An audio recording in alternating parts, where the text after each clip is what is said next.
Yo, what's up mga part? Good evening. So for today's video, medyo busy po tayo kasi ito kakatapos lang natin magkabit ng ES na plus 2.5 sa Honda Click version 2 ni Boss, and then uwi na po siya. Next natin is ito PCX 160, papalitan ng rear shock.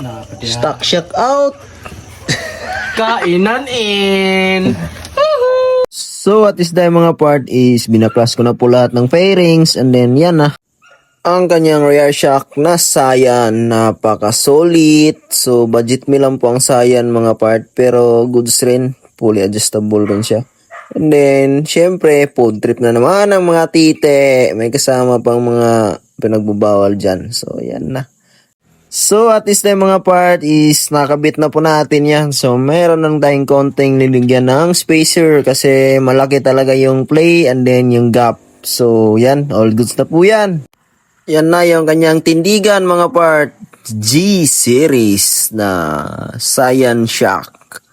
So for PCX 160. So hindi na siya masyadong nakausli. Nakalimutan ko lang to mga part.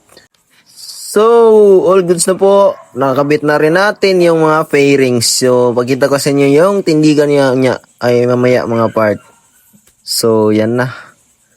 Yan yung unit ni Boss. Napaka-solid na mid-race na handlebar na rin po yan.